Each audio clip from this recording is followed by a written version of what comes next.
Hi అండి, welcome to my channel. సులువుగా ఈజీగా టేస్టీగా లసుని మేతి కర్రీ ఎలా తయారు చేసుకోవాలో ఈరోజు మన వీడియోలో చూద్దామండి. ఈ కర్రీ అన్నం, చపాతీ, పరోటాలోనికి ఎంతో టేస్టీగా ఉండిద్దండి. చపాతీకి ఎక్సలెంట్గా ఉండిద్దండి. ఎలాగ ఈజీగా తయారు చేసుకోవాలో చూసేద్దాం వచ్చేయండి. ఈ కర్రీ కోసం ఒక 3 కట్టల దాకా మెంతి కూర తీసుకున్నామండి. మెంతి ఆకుల్ని తీసుకొని శుభ్రంగా 2-3 సార్లు కడిగేసుకొని నీళ్ళన్నీ వడిసిపోయేటట్టు పెట్టుకొని ఒక గిన్నెలో పెట్టుకున్నాం పక్కకి. స్టవ్ వెలిగించుకుని ప్యాన్ పెట్టేసుకోవాలి. అందులోనికి 1 టేబుల్ స్పూన్ పల్లీలు వేసుకోవాలి.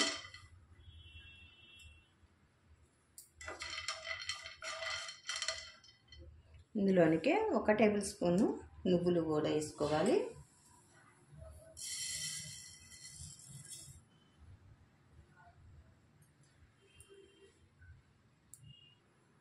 ఇందులోనికి 1 టేబుల్ స్పూను శనగపిండి వేసుకోవాలి.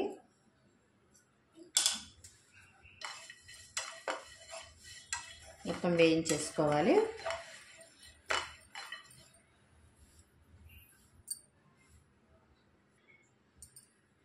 దోరగా వేయించుకున్నాక నువ్వులు కూడా చిటపటలాడాక ఒక గిన్నెలోనికి తీసేసుకోవాలి.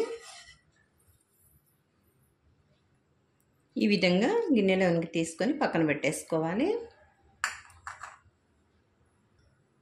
అదే ప్యాను స్టవ్ మీద పెట్టేసుకొని 1 టేబుల్ స్పూన్ ఆయిల్ వేసుకోవాలి.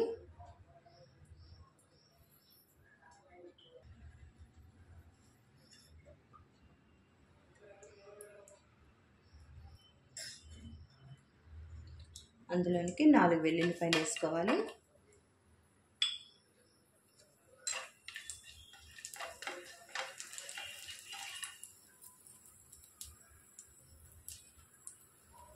ఇందులోనికి చీలికలుగా చేసుకున్న పచ్చిమిర్చి వేసుకోవాలి.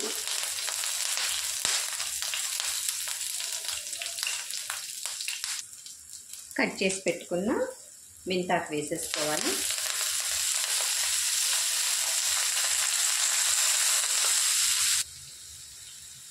ఇందులోనికి కొద్దిగా ఉప్పు చేర్చుకొని ఫ్రై చేసుకోవాలి.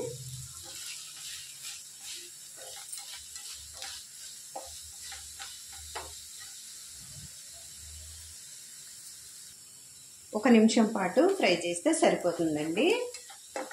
స్టవ్ ఆఫ్ చేసుకొని పక్కన ఒక ప్లేట్లోనికి తీసేసుకోవాలి.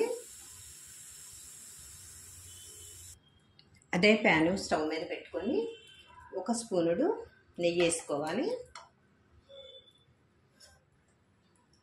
నెయ్యి బదులు వెన్నైనా వాడుకోవచ్చండి. 1 టేబుల్ స్పూను ఆయిల్ వేసుకోవాలి.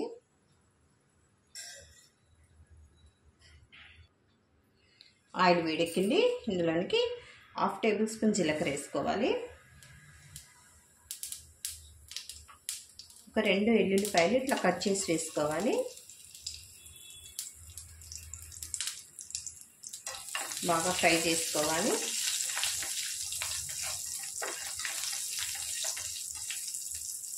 ఇందులోనికి కొద్దిగా అల్లం వెల్లుల్లి పేస్ట్ వేసుకోవాలి.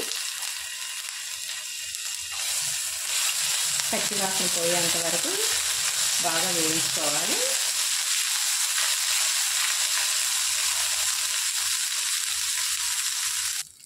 ఇందులోనికి సన్నగా తరిగి పెట్టుకున్న ఉల్లిపాయలు వేసేసుకోవాలి.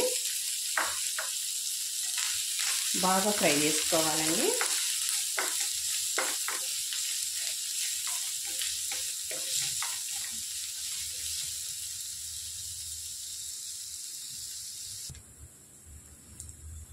ఈ విధంగా బాగా ఫ్రై చేసుకోవాలి. ఇందులోనికి 1 రెబ్బ కరివేపాకు కూడా వేసుకోవాలి. స్మెల్ బాగా వస్తుందండి. ఒకసారి మొత్తం ఫ్రై చేసుకోవాలి. ఈ విధంగా అయిపోయాక ఇందులోనికి సన్నగా తరిగి పెట్టుకున్న టమాటా వేసుకోవాలి. సాధ్యమైనంత చాలా సన్నగా కట్ చేసుకోవాలండి. అప్పుడే బాగా ఫ్రై అవుతాయి.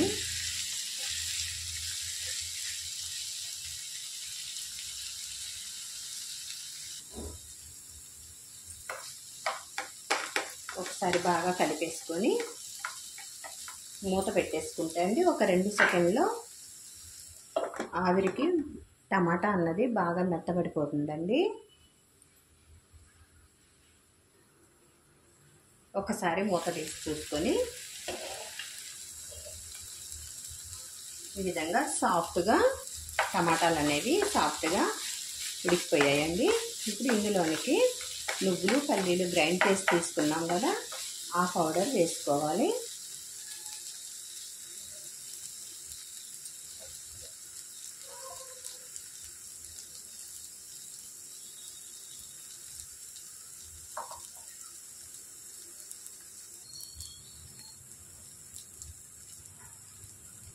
మొత్తం బాగా ఫ్రై చేసుకోవాలి. ఆల్రెడీ పల్లీలు అనేవి మంచి ఫ్రై అయిపోయినాయి కాబట్టి ఎక్కువసేపు పట్టదండి. ఒక సెకండ్ పాటు వేయించుకుంటే సరిపోతుంది. ఈ విధంగా వేయించేసుకున్నాక ఇందులోనికి ఒక 1/2 టేబుల్ స్పూన్ పసుపు వేసుకోవాలి. 1 టేబుల్ స్పూన్ వరకు కారం వేసుకోవాలి. కొద్దిగా ఉప్పు వేసుకోవాలి. ఆల్రెడీ మెంతాకులో మనం ఉప్పు వేసుకున్నాం కాబట్టి ఇందులోకి చూసుకొని వేసుకోవాలి. మొత్తం బాగా ఫ్రై చేసుకోవాలి.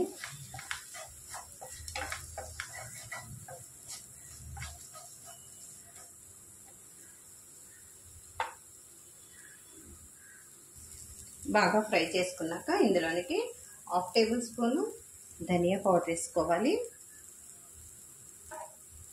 1/2 టేబుల్ స్పూన్ గరం మసాలా వేసుకోవాలండి. స్మెల్ బాగా మంచిగా వచ్చి టేస్టీగా ఉండిద్దండి ఈ కర్రీ. మొత్తం మనం వేసుకున్న ఈ స్పైసెస్ అన్నీ బాగా ఫ్రై అయ్యేలాగా కలిపేసుకోవాలి.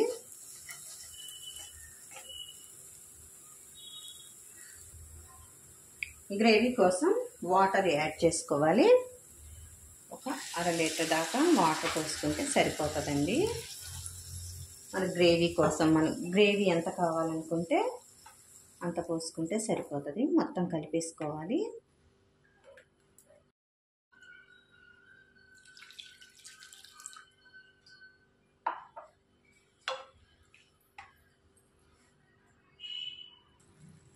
మధ్య మధ్యలో ఇలా కలుపుతూ మంచిగా ఉడికించుకోవాలండి. గ్రేవీ అనేది ఈ విధంగా ఉంటే సరిపోయిద్దండి.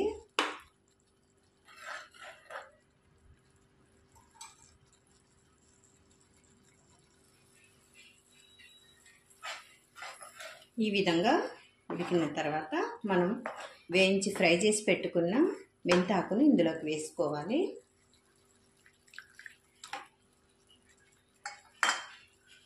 మొత్తం కలిపేసుకోవాలి.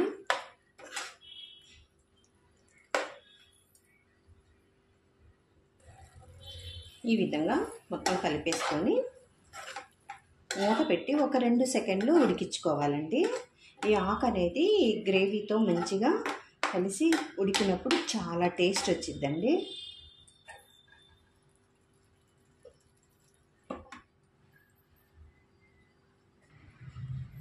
ఒకసారి మూత తీసి చూసుకొని ఒకసారి కలిపేసుకోవాలి.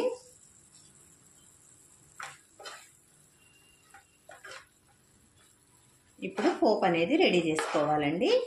పక్కన పెట్టేసుకొని పోపు రెడీ చేసుకోవాలి.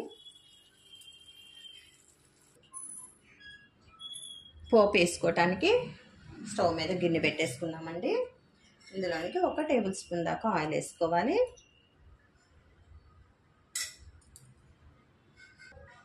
ఆయిల్ వేడెక్కిందండి. ఇందులోనికి 1 టేబుల్ స్పూన్ జీలకర్ర వేసుకోవాలి.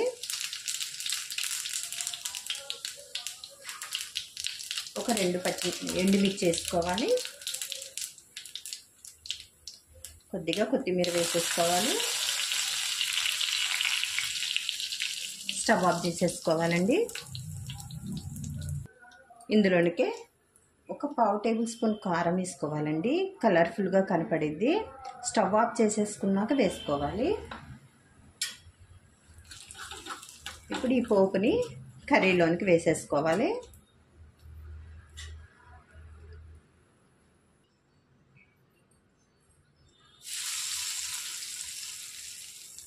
వేసి మొత్తం కలిపేసుకోవాలి. ఈ విధంగా ఒక్కసారి మొత్తం కలిపేసుకోవాలండి.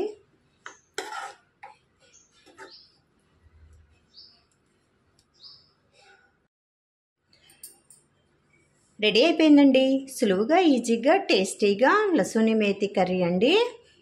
మీరు ఒకసారి ట్రై చేసి చూడండి. ఎలా వచ్చిందో కామెంట్ చేయండి, లైక్ చేయండి. మరిన్ని టేస్టీ రెసిపీస్ కోసం అంజు రుచులు ఛానల్ని సబ్స్క్రైబ్ చేసుకోవటం మర్చిపోవద్దండి. Thanks for watching. బాయ్ అండి.